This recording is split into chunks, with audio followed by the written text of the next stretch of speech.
Please put your hands together.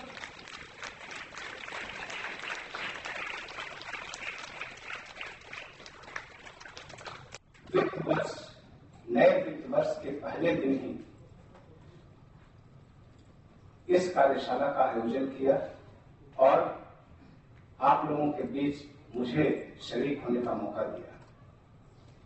साथ ही साथ convergence foundation के श्री पीयूष जोशी जी को मैं तहे दिल से शुक्रिया अदा करता हूं कि बहुत ही व्यस्त रहते हुए भी उन्होंने त्रिपुरा आने का कष्ट किया और उन्होंने अपने सिंटिलेटिंग प्रेजेंटेशन के माध्यम से हम लोगों का उत्साहवर्धन भी किया और हमारे ज्ञान में बढ़ोतरी भी की।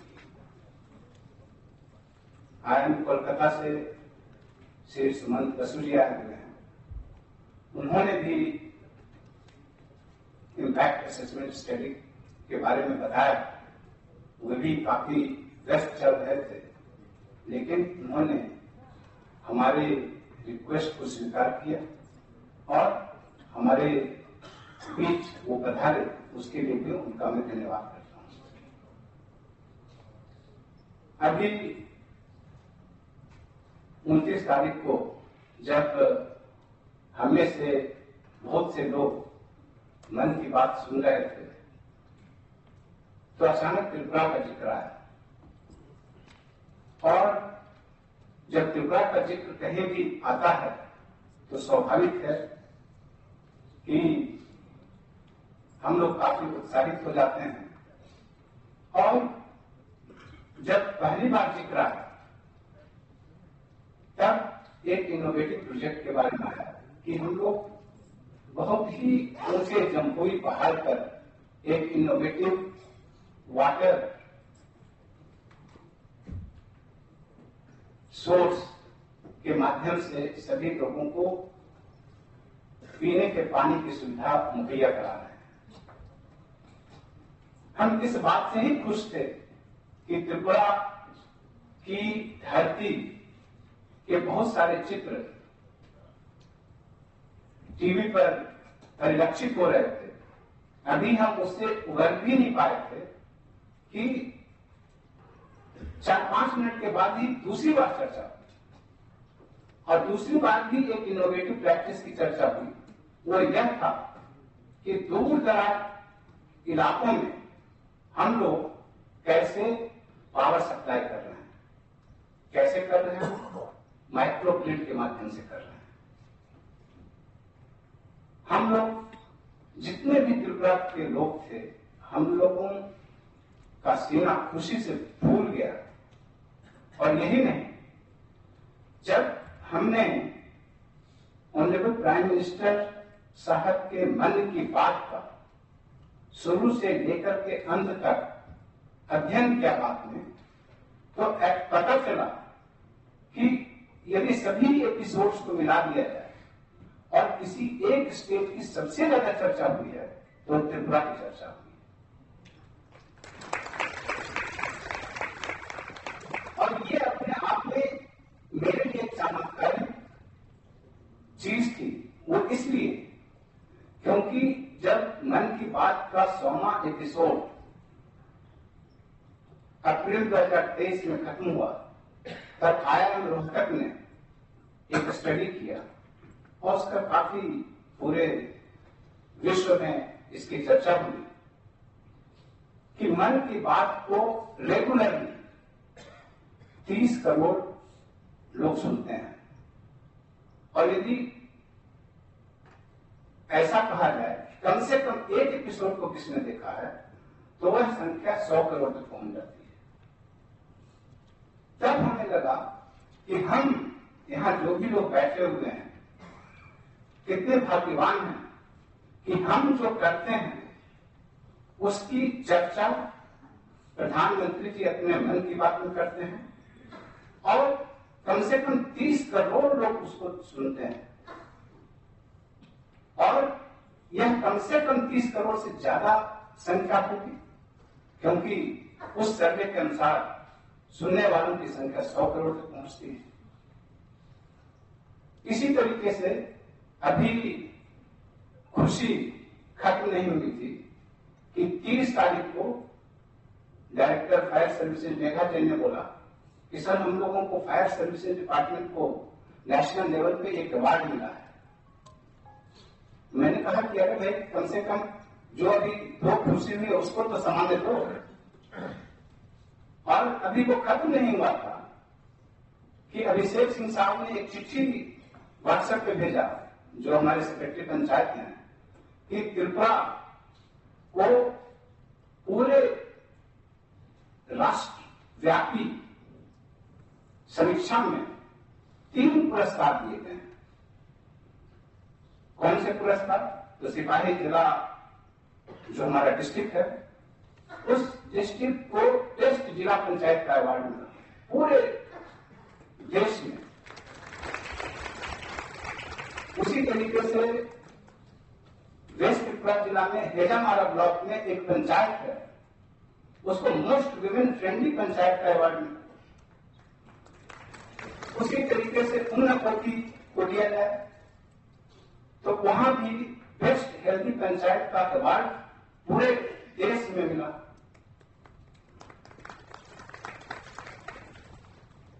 इसी तरीके से 2025-26 का जो आर्थिक वर्ष अभी कल ही गुजरा, और जब हमने पूरे अवार्ड्स का संकलन किया कि विभिन्न विभागों को, विभिन्न पदाधिकारियों को, विभिन्न कर्मियों को कितने अवार्ड्स मिले हैं, 12 महीने में 37 अवार्ड्स मिले, और वो भी राष्ट्रीय स्तर के। हम उन अवार्ड्स को छोड़ रहे हैं जो किसी एनजीओ के द्वारा दिए जाते हैं, किसी स्वयंसेवी संस्था के द्वारा दिए जाते हैं। ये ऐसे अवार्ड्स थे जो भारत सरकार के विभिन्न मंत्रालयों द्वारा उनकी समीक्षा के अनुसार उनके द्वारा चलाई गई स्कीमों एवं उनके कार्यक्रमों में अच्छे परफॉर्मेंस के आधार पर दिया जाता है। और कुछ ऐसे भी अवार्ड हैं कि जिनकी कैटेगरी मान लिया 7 है, 7 कैटेगरी में फर्स्ट प्राइज मिला। यदि हम पीएम जनमन जो मिनिस्टर ऑफ ट्रैवल अफेयर्स के द्वारा चलाया जाता है, तो उसने सभी कैटेगरीज में बेस्ट स्टेट का अवार्ड मिला। तो ऐसा हम लोगों की टीम में कुछ तो है जो यदि हम चाह लें तो कुछ कर गुजरते हैं। जब मुझे याद है कि 2023 में जब हम लोगों ने सोचा था कि हमें पूरे त्रिपुरा के प्रशासन को पेपरलेस कर देना है, कैबिनेट मीटिंग से लेकर के ग्राम पंचायत में जितने भी कार्यालय हैं उनमें किसी भी पेपर की जरूरत नहीं पड़ेगी, तो ऐसा लग रहा था कि ये सब उटोपियन आइडिया है। और जब हमने शुरुआत की, और बिना किसी मेमोरेंडम के, बिना किसी ऑर्डर के, बिना किसी नोटिफिकेशन के, जब हमने बातचीत के माध्यम से शुरुआत की, और शुरुआत ऐसी हुई और इतनी तेजी से निकल गया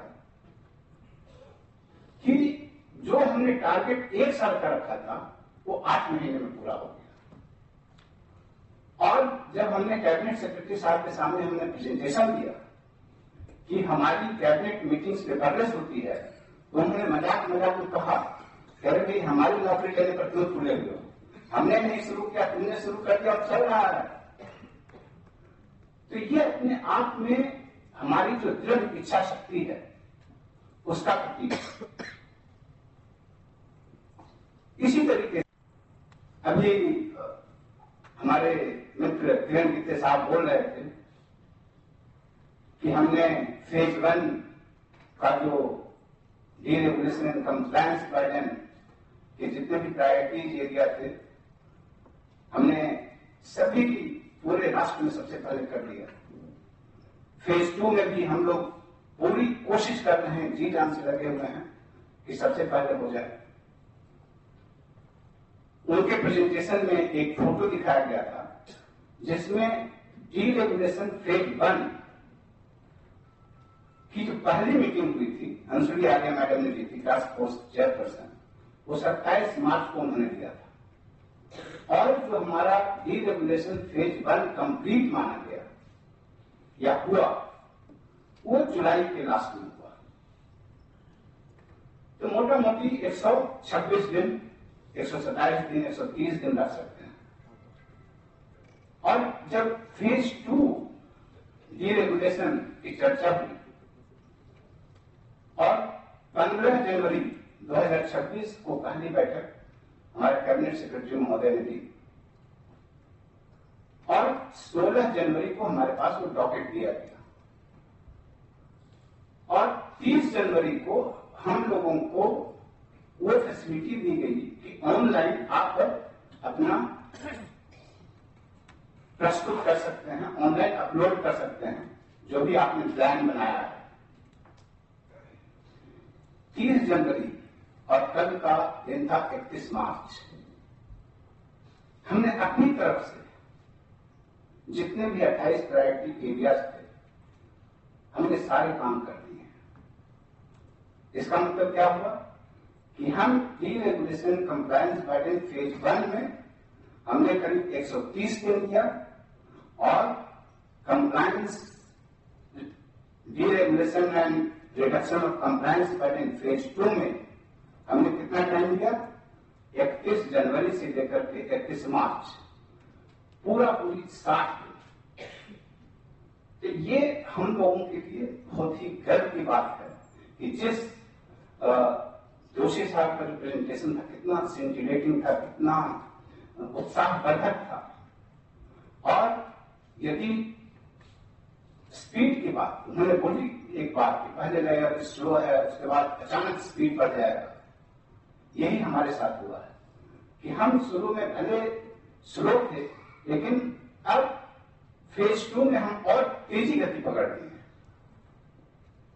और इसी का परिणाम है कि आज जो हमने टारगेट लिया था कि इस पिछले फाइनेंशियल ईयर जो खत्म हुआ 31 मार्च 2026 को, उस समय तक हमने 28 के 28 प्रायोरिटी एरियाज थे जो भी कंप्लायंस करने थे, चाहे वो पॉलिसी चेंजेस के संबंध में हो, एक्ट बनाने के संबंध में हो, वो हमने कर दिए हैं।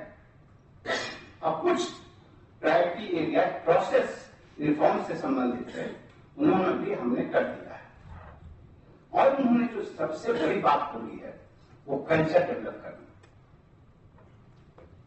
उसी के लिए आज हम लोग बैठे हैं, इसी के लिए आज कार्यशाला है।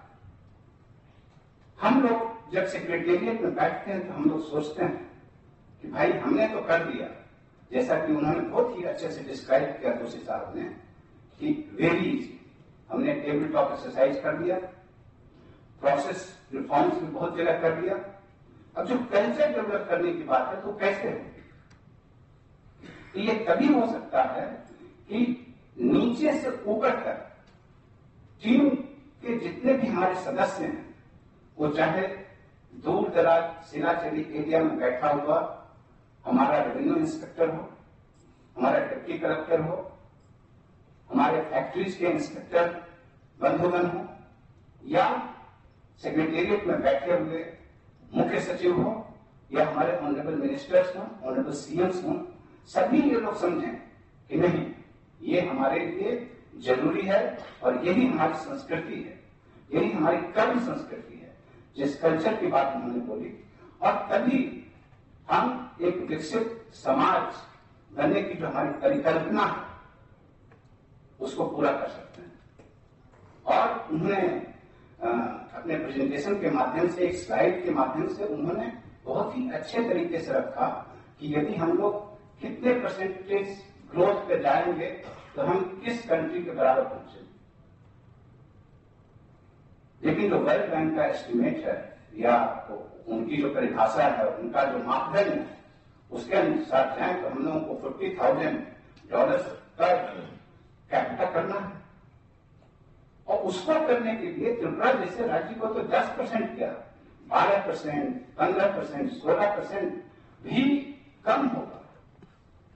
उसका कारण यह है कि हमारे लिए बहुत सारी अंतर्निहित चुनौतियां हैं, इनहेरेंट डिसेबिलिटीज हैं, चैलेंजेस हैं। हमारे पास 80% इंटरनेशनल बाउंड्री है। हम लोगों की जो मेनलैंड से डिस्टेंस है वो बहुत ज्यादा है, जैसे कि ट्रांसपोर्ट, जो लॉजिस्टिक कॉस्ट हम लोगों का दूसरे राज्यों की अपेक्षा बहुत ज्यादा रहता है। उसी तरीके से हमारे यहां 73% फॉरेस्ट एरिया है, जहां हम लोग कन्वेंशनल टर्म में जो डेवलपमेंट का मापदंड है उसको हम लोग नहीं पूरा कर सकते हैं। बहुत सारी इंडस्ट्री लगाना चाहें फॉरेस्ट एरिया में हम नहीं लगा सकते, और जो बाकी एरिया बच जाते हैं उसमें कुछ वाटर बॉडीज हैं, पॉपुलेशन डेंसिटी बहुत ज्यादा है, जो जमीन है ऊबड़ खाबड़ है, मीन्स कहीं ऊंचा है कहीं नीचा है। तो जिस तरह का मेनलैंड में पंजाब, उत्तर प्रदेश के समतली क्षेत्रों में होता है वहां नहीं हो सकता है। जब हमारे पास ऑलरेडी इनहेरेंट चैलेंजेस इतने ज्यादा हैं, तो जो हमारे द्वारा बनाए गए चुनौतियां लॉज के रूप में, नियम के रूप में, कानून के रूप में, उसको हम क्यों पालें? और ये जितने भी नियम कानून बने हुए हैं सब वो बंधन है, वो बोझ है जो हमको तेजी से दौड़ने में असक्षम बना रहे हैं। हम लोग दौड़ नहीं पा रहे हैं। त्रिपुरा एक छोटी चिड़िया है, ये बहुत ऊंचा उड़ सकती है, sky is the limit provided जो हमारे पंख हैं उसमें ये जो जितने जटिल कानून, जो रेगुलेशंस, लोग जो पत्थर बांधे हुए हैं उसको तोड़ करके फेंकना पड़ेगा। यदि वो टूट गया, पंख खुल गए, हम आजाद हो गए, हम उड़ने लगेंगे। भारत को सोने की चिड़िया कही जाती है, कल को त्रिपुरा को सोने की चिड़िया कही जाएगी। और मुझे पूरा विश्वास है कि यदि हम लोग जिस टीम भावना से काम कर रहे हैं, जिस तन्मयता से काम कर रहे हैं, जिस गति से काम कर रहे हैं, यदि वो करते रहें तो उन ऊंचाइयों को हम जरूर छू पाएंगे। आप लोगों से मेरा आग्रह है कि जितने भी रिफॉर्म्स किए गए हैं उनकी बारीकियों को समझे, उनके पीछे जो स्पिरिट है, जो मंशा है, उसको समझे। और उसके बाद जब आप समझ लेंगे, आप कन्विंस्ड हो जाएंगे कि नहीं करना ही है, आपके लिए जब ये आर्टिकल ऑफ फेथ हो जाएगा तब आप लोगों को समझा पाएंगे, आप लोगों की मदद कर पाएंगे। और जब सब एक दूसरे की मदद करेंगे तो मुझे पूरा विश्वास है कि जो हमारा सपना है विकसित त्रिपुरा का, वो हम जरूर पाएंगे और बहुत ही कम समय में पाएंगे। मैं आप सभी लोगों को बहुत बहुत धन्यवाद देता हूं और शुभकामना देता हूं। धन्यवाद।